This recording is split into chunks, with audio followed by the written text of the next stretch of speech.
Bueno, gracias por venir. Gracias a la feria por la invitación, a Catalonia por el trabajo. Pato, mil gracias por estar acá. Y Mónica, que se pasó la noche leyendo el libro para poder llegar a tiempo, porque lamentablemente le entregaron tardísimo el ejemplar. Eh, Gracias, bueno, gracias por estar acá. Es un placer poder venir a presentar Crecer a Golpes a Santiago. Y nada, la idea es que charlemos un poquito, más que hacer una especie de entrevista. Mónica vino atada con un montón de cosas ahí que tiene anotadas. Me empieza a preocupar esto. Porque yo estoy acostumbrado a hacer preguntas y no a responderlas, entonces yo ya estoy un poco tenso. Eh, bueno, la historia del libro debe ser breve. No sé si tienes alguna pregunta, Mónica, porque si no empiezo a hablar directamente. Ok, bien. La historia del libro reconoce una cuestión de fondo, que venimos hablando hace unos días con Martín Caparrós en la Feria del Libro de Oaxaca, y una más doméstica que creo que es el catalizador de todo. La de fondo es que cuando uno se hace periodista o empieza a mirar procesos políticos, intenta construir historias que se pretendan de algún modo totalizadoras o absolutas sobre procesos que son significativos en la región. Y en el caso específico del golpe y los 40 años que pasaron en América Latina, era un modo de intentar respondernos o responderme qué había pasado con la región en estas 4 décadas. Un proceso que fue, la palabra significativo le queda corta en cualquier instancia. Miremoslo por el país que lo vayamos a mirar. Y era el intento por tratar de entender si la democracia representativa, al final del día, se había transformado en algo más que un mero ejercicio electoral y en la región podíamos hablar de democracias formales y al mismo tiempo de ejercicio pleno de la facultad democrática, particularmente en el caso del poder, ¿no? O sea, si los gobiernos estaban haciendo aquello que hipotéticamente deben hacer, esto es ser electos y trabajar para la sociedad. Esa es la respuesta más periodísticamente grande. Y el factor central, que en realidad fue todo el disparador, el catalizador, es completamente doméstico y me une a mi hijo y a mí casi a la misma edad, alrededor de los 3 años, con 40 años de diferencia, claro. En un fin de semana que Mateo estaba en la sala y se va directo donde guardábamos sus CDs y saca la caja de CDs y empieza a tirar CDs al piso hasta que encuentra el que buscaba. Y lo pone y era Patatín Patatero, un disco de canciones infantiles y que habla de un par de personajes que eran 2 lechuzas que juegan un partido de ping-pong. Y cuando lo veo hacer eso, me acuerdo que yo aproximadamente la misma edad que él, y alrededor de el 72, por ahí 73, me había escapado de mi madre, que estaba cuidando a mis hermanos, y me fui a la sala y me metí con los discos de jazz de mi padre. En esa época, claro, no había CDs, eran discos de vinilo. Entonces saqué cada disco de la funda y los empecé a tirar al piso. Con la diferencia que no los puse en el tocadisco, este artefacto decimonónico y de dinosaurios, sino que, como tenía unos muy lindos zapatos nuevos ortopédicos, empecé a caminar arriba de los discos. El resultado de eso, que fue parte de la revelación, fue que mientras yo destrocé en los 70 la colección de discos de mi padre, mi hijo en el 2013 apenas rayó un par de discos. Los de mi padre no funcionaron más, los de mi hijo sí siguieron funcionando. Y me resultó una metáfora significativa de lo que pasaba en aquella época, digamos, el proceso de destrucción de los 70 y el proceso de intento de que las cosas medianamente funcionen de este siglo.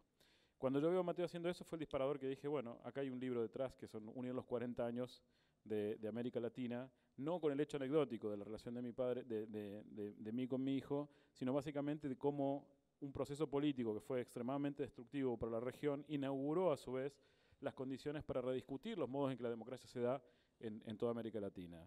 Y llegamos a 2013 con ese repaso general de la región, que son 13 autores, el Pato escribiendo una historia muy personal sobre Chile, y un conjunto de otros 12 autores trabajando sobre la región.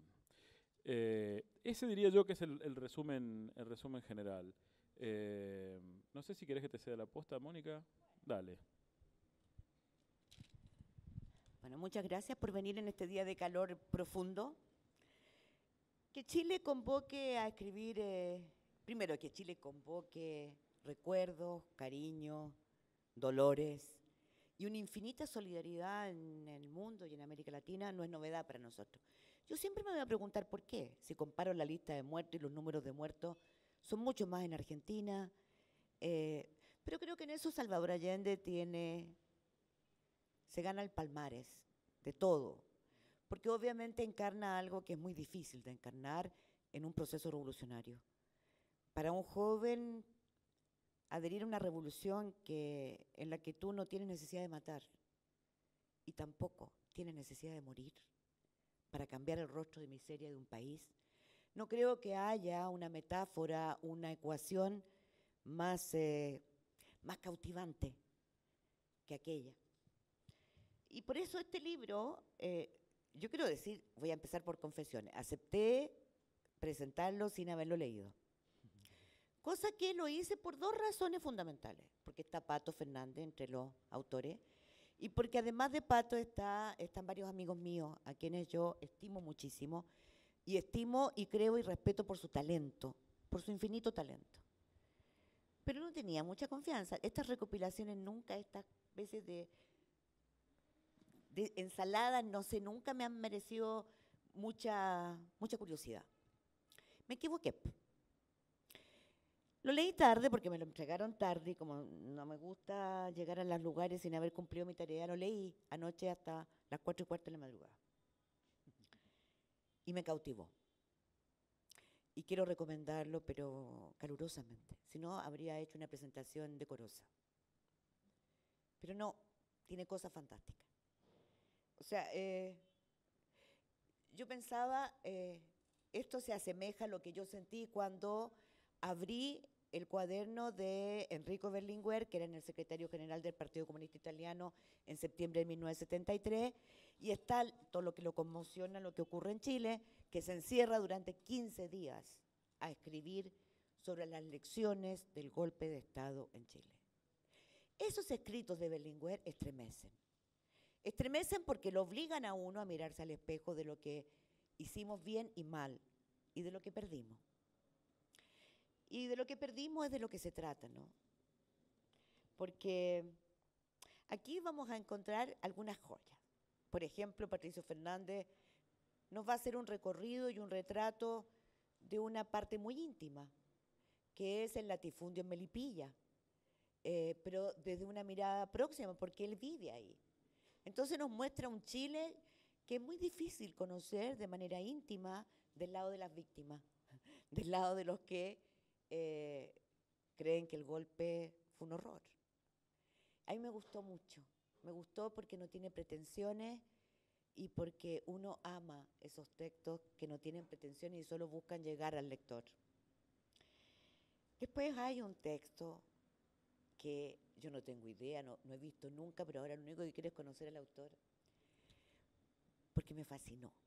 Me entregó una imagen de Brasil que yo no conocía. Yo soy fanática del fútbol y muy crítica de Brasil, muy crítica. Crítica porque nos ha enmierdado la única fiesta popular que nos va quedando, fútbol.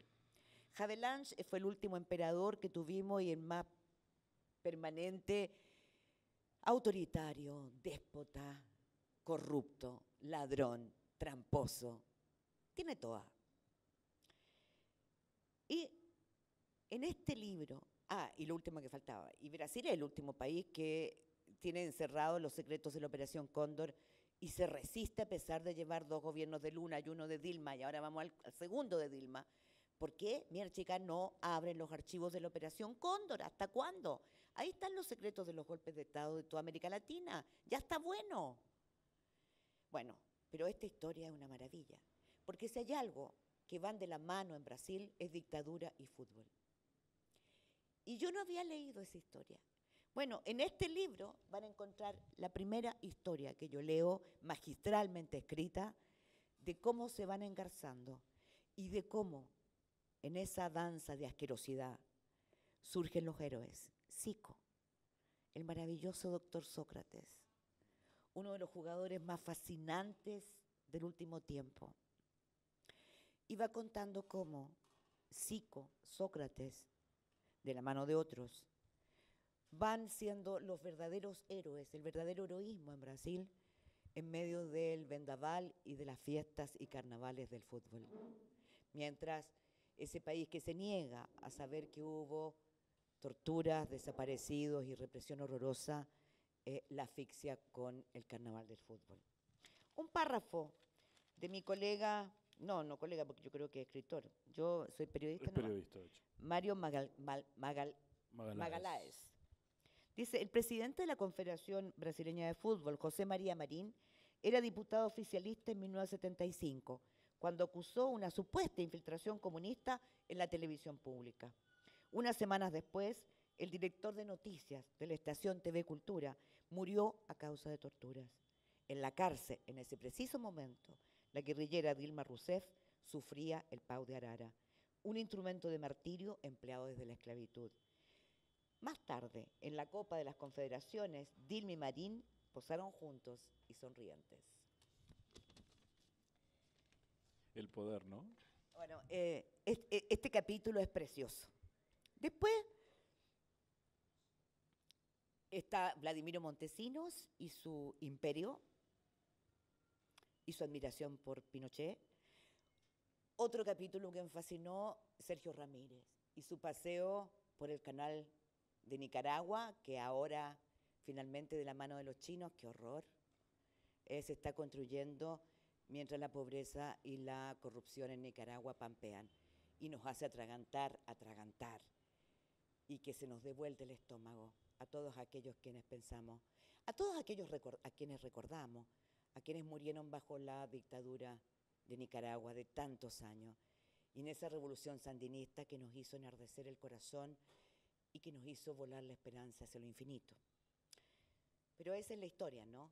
Ahí está ese canal de la mano del ex canciller sandinista Sergio Ramírez, que con una magnífica pluma y una muy buena investigación nos da un paseo sobre lo que es hoy día Nicaragua.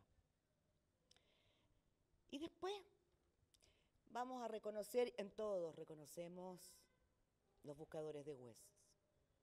Sí, somos buscadores de huesos. No nacimos para eso. Hemos tenido que convertirnos en buscadores de huesos.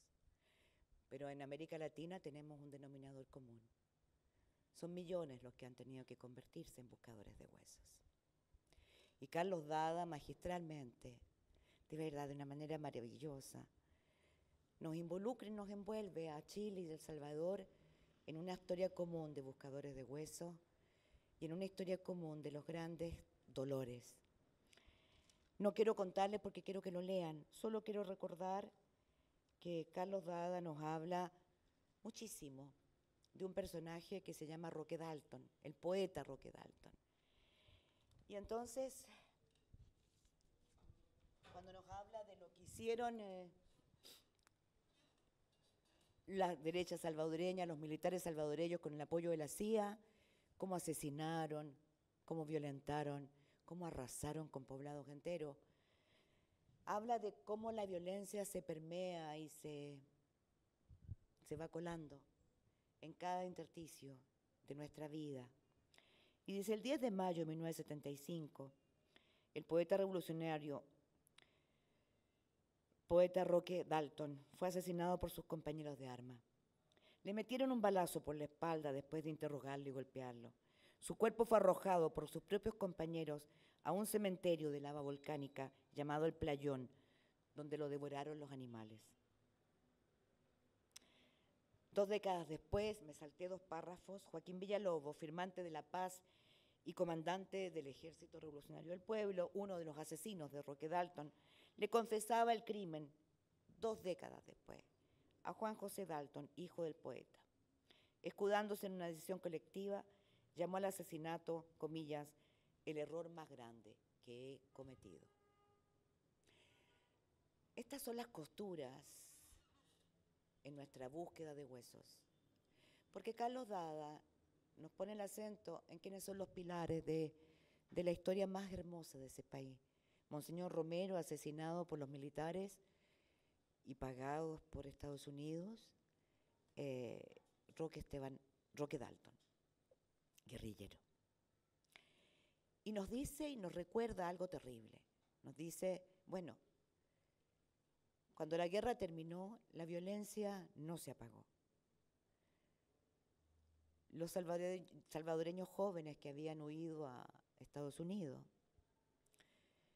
fueron devueltos por el presidente Clinton a El Salvador sin destino, sin futuro, sin ninguna política pública que los tomara en sus manos. Y ahí entonces viene la explosión de las maras.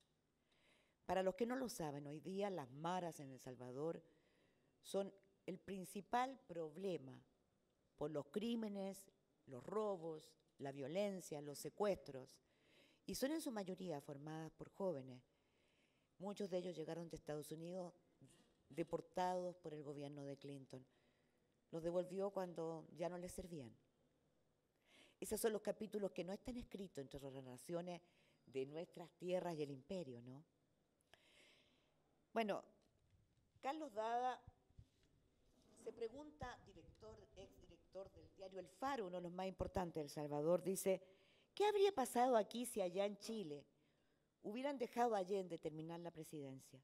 Si los militares salvadoreños hubieran entregado el poder en 1972, si no hubieran asesinado a Monseñor Romero, si El Salvador no se hubiera convertido en el cómodo y lejano campo de batalla de los protagonistas de la Guerra Fría, a quienes nosotros pusimos los muertos, si la posguerra hubiera castigado ejemplarmente a los criminales de guerra, si a los pandilleros deportados los hubiéramos integrado en vez de dejarlos sobrevivir como pudieran, ¿qué sería de nosotros si hubiéramos tenido una élite menos troglodita?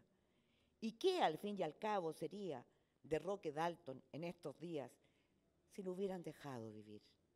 No lo sabremos. Nada de eso pasó. Sí, nada de eso pasó. Y lo que pasó es una historia que da para hacer muchos libros. Y lo que yo imagino, lo que motiva este libro, es a que en cada rincón de nuestro país seamos capaces de escribir nuestra historia, de apropiarnos de nuestra historia. Porque es cosa solo, y con esto termino, de mirar a México. Los golpes de Estado ya no son como antes. Ya no se crece a este tipo de golpe. Pero no nos conmovemos, no se remece el continente. No hay una explosión en los organismos de seguridad por los 43 estudiantes normalistas, más 3 asesinados antes, secuestrados y desaparecidos, y de los cuales aún no se sabe nada, entregados por un alcalde a los narcos que eran sus socios para delinquir y robar y escamotearle a los pobres mexicanos un poco más de su derecho a vivir. No es posible. Esto sigue. La cadena continúa. Por eso es importante jamás interrumpir la memoria. Muchas gracias.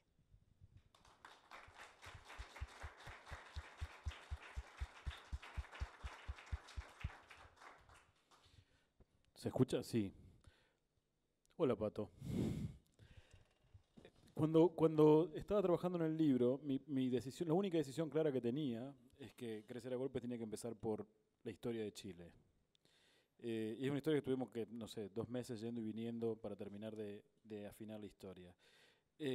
No te voy a pedir que la cuentes completa porque lo ideal sería que la gente la leyera, pero lo que más me llamó la atención a mí como editor es que una historia personal como es la historia tuya junto con tu abuelo, casi los dos en las dos orillas distintas del río, pudiera permitir contar toda la historia, en alguna medida la historia nacional.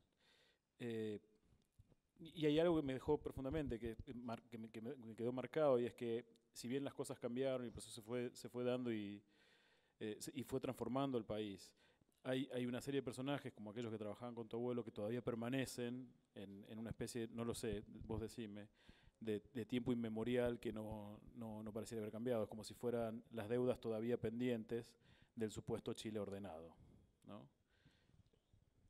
A ver, mira, cuando tú decidiste hacer este libro, se estaban cumpliendo, este libro tiene su origen justo antes de los 40 años del golpe militar. Yo tendría 2 comentarios, uno en general del libro, y que es algo con lo que partió Mónica, y que yo creo que no deja de impresionar si uno le pone un poco de atención y se ubica de dónde vivimos. Y es que un hecho político en este país, que es posiblemente uno de los países más lejanos del mundo, más aislado, porque uno siempre en el lugar donde vive se pierde de dónde está, pero resulta que aquí los aviones llegan y no van a ninguna parte. Este es el último lugar del planeta y esto no es una exageración, es verdad. Son 2 los países, Nueva Zelanda y Chile, que comparten esta condición. Que tenga un hecho político que hace repercutir, que repercute en el mundo entero es muy impresionante. Y como decía Mónica, una pregunta por hacerse y tiene sin duda que ver con lo que tiene que haber representado Salvador Allende. En Roma reunieron 1 millón de personas 2 días después del golpe. En Europa, en muchos lugares, fue lo mismo. En Argentina se llenaron las calles de gente protestando por lo que pasaba al otro lado acá. Personajes que escriben en este libro, como John Lee Anderson, de Estados Unidos, sus padres, se detienen el auto para decir, aquí ha pasado algo muy importante en el mundo cuando fue el golpe de Estado. Eso para decir de dónde arranca el libro. O sea, este libro es la repercusión que el golpe de Estado chileno tiene en gente principalmente de este continente y algunos de afuera en sus vidas. Cómo la historia se empieza, cómo se constituye el golpe de Estado chileno en un hito en sus vidas. Ahora, ¿qué me pasó a mí a la hora de contar esto? Eran los 40 años del golpe y yo creo haber escrito un montón de artículos en esa época sobre lo que significaron, lo que significó el golpe de Estado y lo que significó la violencia en dictadura. Y de pronto me dieron ganas ante la oferta de Diego, ya no de contarle a unos entes abstractos y lejanos, una vez más, la historia de dolor de Chile, sino que más o menos otras caras posibles de esa historia de espanto. O sea, aquí hay una historia de espanto, pero hay que recordar que el 4 de octubre del año 88 la mitad de Chile votó a favor de Pinochet. Primer dato bien importante. Por lo tanto, hubo una mitad de Chile que vivió aparentemente contenta. Hubo un pedazo muy importante de Chile que vivió aparentemente bien. Se pueden dar cuenta después que no fue tan bien, se puede entrar en...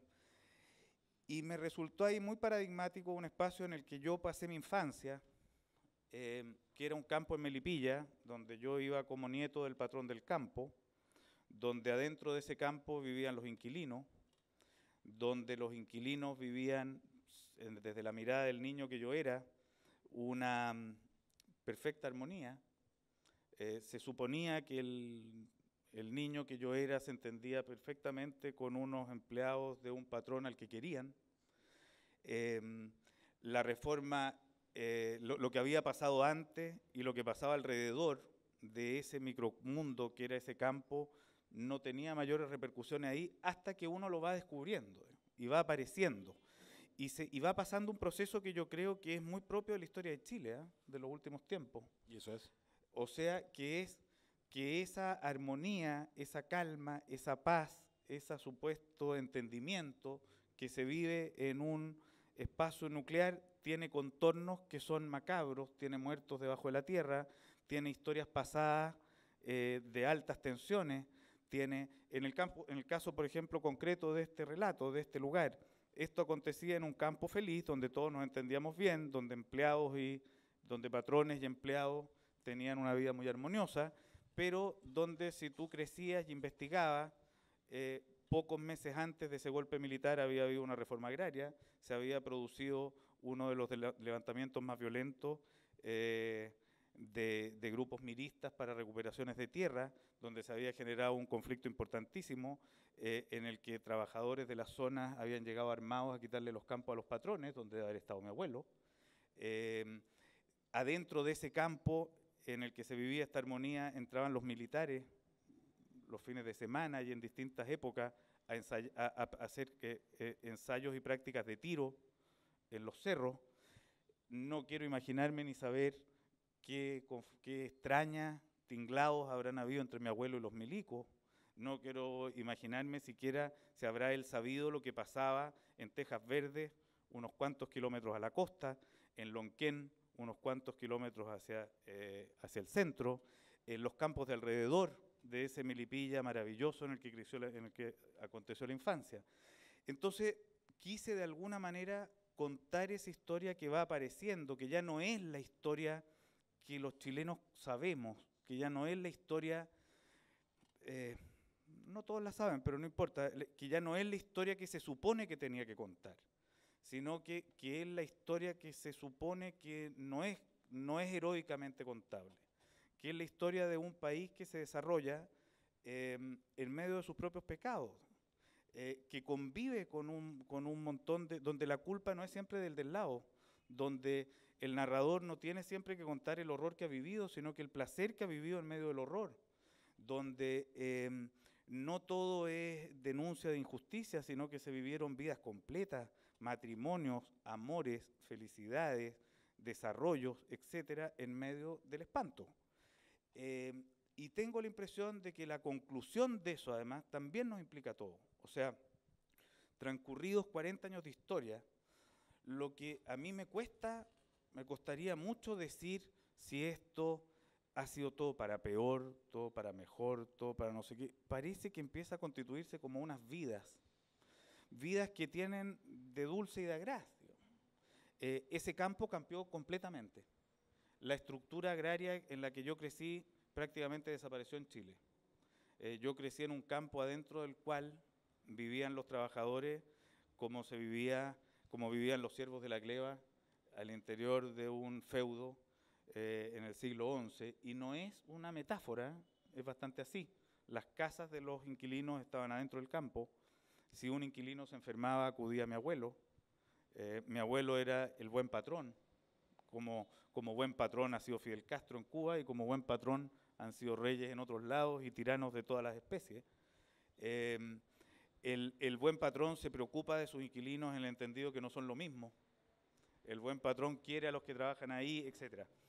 De pronto ese campo abrió sus puertas, entró el neoliberalismo adentro del campo.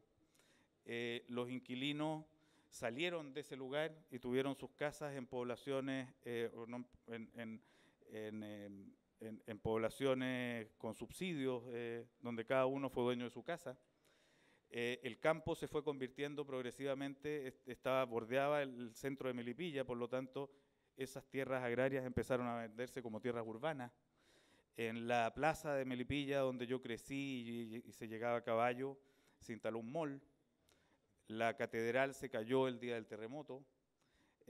Lo que era un pueblo rural, de pronto se convirtió en una extraña ruralidad, o sea, en algo parecido como a los bordes de una estación de trenes en cualquier lado, esas ciudades que pierden todo su encanto y que de pronto son medias ruinas y medias nada, en las que puede pasar un auto moderno y se puede comprar televisores plasma en medio de una tristeza ambiente no menor, porque si alguna vez aquí cantaban las viejas con sus velos caídos aquí, y cantaban siempre con un acento, así, María, como con unas entonaciones bien particulares, recuerdo las misas, digamos, ahí, esas viejas van desapareciendo y son reemplazadas por los pastabaceros, que terminan siendo los habitantes de mi antigua casa patronal de campo, hoy caída y derrumbada por los sucesivos terremotos, y rodeada de casas, de poblaciones, de subsidios, etc.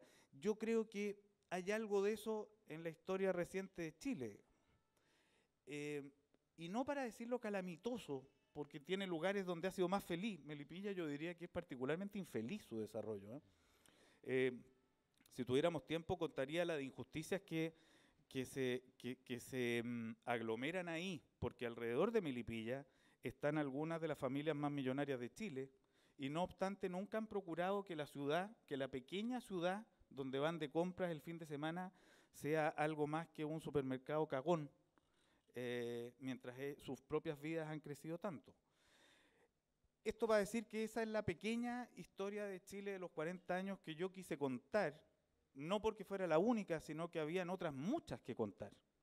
La historia de estos 40 años podría estar contada por el hijo de Lumi Videla, mujer cuyo cuerpo fue tirado al interior de la embajada italiana y que hace 3, 4 días atrás se conmemoró el día que la tiraron a ella, tiraron su cuerpo adentro, y hoy día este hijo de Lumi Videla es un rasta de este porte, flaco, que anda con un gorro y una barba de este porte. Su mamá fue acusada de todo tipo de atrocidades, se supone que la mataron adentro de esta embajada en medio de una fiesta y jolgorio, etc. Son miles las historias de Chile que se pueden contar. Yo quise optar por una que no era heroica, sino que era más bien escondida y modesta, que tiene que ver modesta en el sentido de poco glamorosa. Es la historia que no nos gusta y no acostumbramos contar cuando hablamos del Chile del último tiempo. Aquí hubo un mundo satisfecho, aquí hubo un mundo feliz, aquí hubo un mundo que aprovechó, mientras había otro mundo bajo cuerda que sufría y que le pasaba todo lo que ya sabemos. Eso fue lo que yo le quise aportar a este libro, donde la mirada general solo puede decir que en las últimas décadas en nuestro continente se ha sufrido mucho. Gracias, Pato.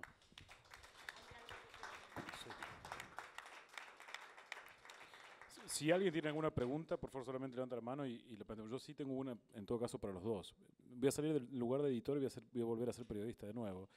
Y hubo algo que me llamó mucho la atención, que venías describiendo cómo tu abuelo había sido con su fundo, el señor feudal, en el que los obreros vivían dentro del predio. Y cuando empezaste a narrar el Melipilla, rodeado ahora por los millonarios de Chile, que van al pueblo a buscar sus cosas sin preocuparse, me dio la impresión de que el fondo se había ampliado, ¿no? Que ahora ya incluía completamente, Melipilla había pasado a ser los empleados de un fondo mucho más grande que incluía a los millonarios chilenos. Quiero hacer un salto de 40 años. ¿Cómo ven Chile hoy? Una de las grandes cosas que yo en estos 2 días que he estado y cada vez que vengo me pasa, es que encuentro siempre esta discusión alrededor del carácter, un poco traumática, alrededor del carácter de qué hacemos y qué somos los chilenos, ¿no? Y qué hay abajo de la alfombra de estos 40 años. Vos querés agregar algo, pero bueno. Es que sí, hay algo que se me olvidó decir que es muy importante. Es que este libro hay que leerlo, además, porque permite, como dice Pato, adentrarse en confesiones personales.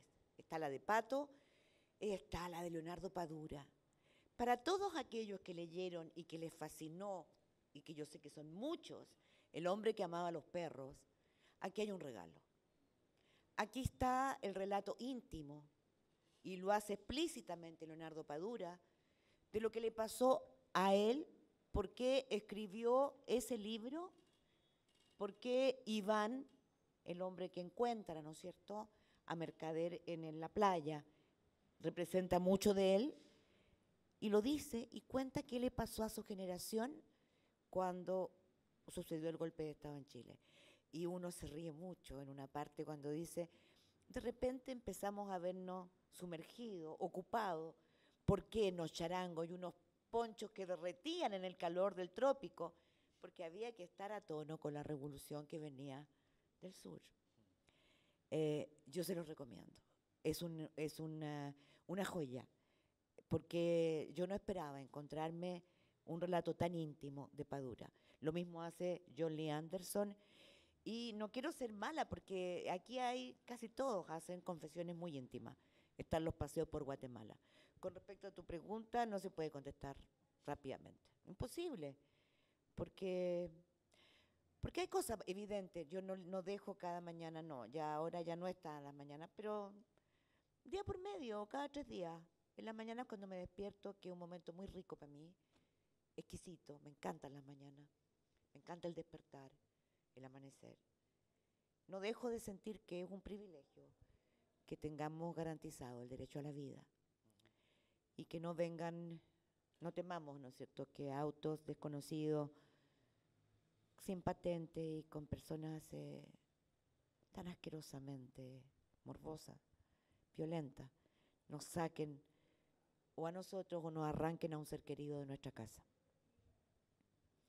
Y eso es un privilegio. Pero hay tanto por hacer. Y no dejo de pensar que han pasado 24 años desde que recuperamos la democracia, y lo que dice Patricio de ese fondo es un muy buen retrato.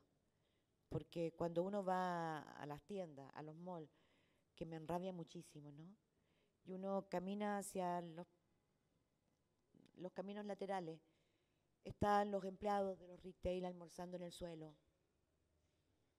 descansando en el suelo, mujeres y hombres. ¿Dónde está la dirección del trabajo, digo? Uno conversa algo con esas personas cuando se puede, porque el ritmo de trabajo es terrible. El descanso es muy efímero. Los sueldos se empequeñecen y las comisiones abundan y te meten seguro y están obligados a engañar a un ciudadano que se sacrifica igual que él para vivir, para meterte seguro y unas cosas de compraventa y que te van a permitir canjear tu porquería que siempre es desechable, tu, tu electrodoméstico. Y uno dice, en eso nos hemos convertido, en vendedores de de nuestras propias miserias. Mm. Y creo que estamos pasando por un momento de mucha inflexión para saber si lo que estamos construido es vida o es solo una mejor esclavitud. Mm. Porque cuando la mayoría de las personas ganan lo que ganan, tienen jubilaciones que no alcanzan para vivir y hay que seguir trabajando. Salen de sus casas muy temprano, llegan a sus casas muy tarde. No hay tiempo para amar. Hacer el amor es un lujo. Hacer cariño a los hijos es un lujo. Hay tiempo para ocuparse de la casa un poquito. Y ni siquiera tengo tiempo de mirar a mi hijo para saber si está pasando por un problema, si está siendo acosado, si está triste. ¿Qué vida es esa? Mm. Yo ando muy conmovida por eso, porque siento que uno ve las ganancias de los bancos, de las universidades privadas, de las ISAPRE. Dice, algo está funcionando muy mal, ¿no? Y claro, estamos en democracia, pero ¿y el derecho a la vida dónde está? Entonces, crecer a golpe es el título de ese libro. Y yo digo, ¿hasta cuándo? Porque hay algunos que no se golpean nunca, ¿no? No les pasa nada. Porque finalmente lo que molesta es el imperio de la impunidad. Gracias, Pato. Mira, como dice Mónica, sería muy largo, pero yo para simplificarlo, como soy mucho más malo que la Mónica, voy a decir que yo creo que Chile está muy bien. Está muy bien. Okay. Y lo voy a explicar en 3 líneas, a sabiendas de que esto merecería explicaciones muchísimo más largas. Está muy bien porque se está preguntando cosas correctas y se está problematizando cosas interesantes, en primer lugar. Si veo el contexto de América Latina, creo que el país que está teniendo las preguntas más sofisticadas es Chile. Y así las resuelva bien o mal lo vamos a ver después, pero donde están habiendo esfuerzos concretos para la mejoría y el aumento de la democracia, como no veo en ningún otro país de América Latina, yo por lo menos, me lo tendrían que contar bien otro, es Chile. Está bien, me gusta. Segundo, creo que sí, creo que puede haber una frialdad de relaciones, creo que puede haber un excesivo consumismo. Llevamos efectivamente 30 años de neoliberalismo desatado, con todos los pecados y horrores que eso implica, pero creo también que en Chile, si uno hace un poco de memoria, se acuerda de que hace menos de 2 décadas la capital estaba rodeada de poblaciones marginales con ollas comunes en las que asistí, conocí, sé de lo que estamos hablando, donde había hambre, donde había niños que andaban mucho a pie pelado, ahora no hay, donde se vivían condiciones de pobreza muy muy altas, que hoy día son mucho más bajas.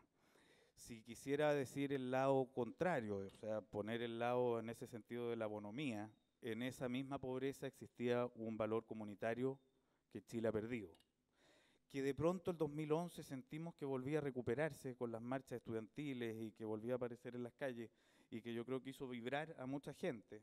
Me hago parte de eso a los que les pasó. Pero dicho todo lo anterior, dado que las comparaciones de los países, después de que hemos conocido el espanto soviético, no solo el fracaso de las órbitas socialistas, sino que los horrores que incubaba, después de que uno sabe que en Cuba no hay ningún sueño que mirar, después de que uno sabe que en Nicaragua hay solo espantos de los que avergonzarse, después de que uno ve que en Venezuela no hay nada de que enorgullecerse, sino corrupción galopante, un reino de los discursos sin ninguna traducción en las buenas vidas de la gente. Después de que uno revisa algunos índices en educaciones, en sistemas educacionales que podrían llevarnos a la admiración, como son el argentino, y que hoy día mismo uno sabe que barrialmente está decayendo de una manera brutal, donde la demagogia no acompaña precisamente los cambios concretos en las condiciones de vida de la gente, no creo que Chile tenga que avergonzarse. Creo que Chile tiene algunas cosas de las que enorgullecerse. Creo que Chile tiene un progresismo que plantearle también al resto del continente.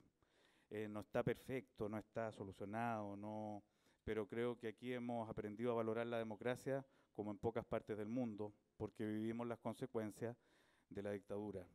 Y creo que sabemos o vamos aprendiendo, y quiero creer, en esto hay un poco de voluntarismo, de que nos vamos dando cuenta de que las opiniones de la gente y los países se construyen entre todos y no a partir de unos cuantos iluminados. Quiero creer que más o menos en eso estamos, a duras penas y buscando por dónde, lleno de falencias, de concentraciones económicas brutales, de poderes que intentan imponerse y otros que intentan contrarrestarlo, de poderes que al intentar imponerse a veces lo consiguen y otras veces no tanto, pero yo no soy para nada pesimista del proceso chileno, todo lo contrario, me interesa mucho, me tiene entusiasmado. Gracias, Pato. Tenemos una hora más, ¿no? Sí, ¿verdad? Claro, qué bueno. No sé si alguien tiene una pregunta, yo me estoy robando minutos a propósito, de hecho. Mientras, si no, me gustó mucho el planteo de los dos, y me parece, y coincido en el sentido de que si hay si hay un lugar donde quería presentar el libro era en Chile, porque primero que es el principio de todo este libro. ¿Cómo? Además, claro. Y creo que el golpe fue el golpe de Pinochet al gobierno Allende, primera experiencia por intentar hacer un socialismo relativamente nuevo en la región. Que era, ¿Yo te puedo hacer una pregunta a ti? Sí, claro. ¿Por qué ese es un club de Toby y no hay ninguna mujer? Bien machista el libro, ¿ah? Sí, es la misma pregunta que me hacen en todos lados. No, pero es que impresionante, puros Sí. hombres. Explícate, man. Claro. ¿Querés que me explique? No, bueno, hubo varias invitadas a participar de este libro. No voy a citar nombres. La primera persona invitada fue, sí lo puedo citar a ella porque de hecho me dijo que podía hacerlo, fue Alma Guillermo Prieto y fue el primer no que recibí. Se fue armando progresivamente. A medida que yo iba avanzando y veía que se confirmaban hombres y hombres y hombres, dije, esto va a ser un dolor. No dije de cabeza, dije de otra parte del cuerpo que tenemos los hombres. Un dolor de cabeza, en el caso Sí. de un hombre suena... No, y a medida que iba creciendo la cantidad de hombres, dije, bueno, tener que explicar por qué solo hay hombres, sí, tal cual, y no hay mujeres, voy a ser acusado de misógino, sexista, porque llegué a un determinado momento y dije, bueno, tengo un muy buen grupo de gente, voy a defender este grupo de gente porque me parece que es un muy buen libro. Y en sí mismo, el libro, es solo una visión de las cosas. No existe el absoluto, la verdad como tal. Y yo invito a aquellos que estén en desacuerdo profundo con este libro, a que hagan otro libro, no sexista por el lado de las mujeres, sino a aportar más elementos al debate y demás. Yo tengo que justificarme con un par de amigas que son defensoras del feminismo más hard rock, digamos, que me han acusado de misógino y sexista, que en el próximo libro hay 60% de mujeres, por ende soy un 60% menos machista, según la visión de ellas. Me hubiera encantado, claro, me hubiera encantado que hubiera que hubiera mujeres. Lamentablemente no se dieron las condiciones a medida que iba avanzando para poder confirmarlas. No tengo otra respuesta más que esa. Y cualquier otra respuesta que intente va a ser una gran mentira. Bueno, así me dicen. Gracias, Mónica, por estar aquí. Has aportado la cuota de género que este libro no posee. Gracias, Pato, por estar acá. Gracias a la feria por invitarnos. Pueden adquirir el libro en Editorial Catalonia, en el stand aquí abajo. No recuerdo el número, pero creo que es 42. Gracias. 9, bien. Y ha sido un gusto poder estar aquí con ustedes. Muchas gracias.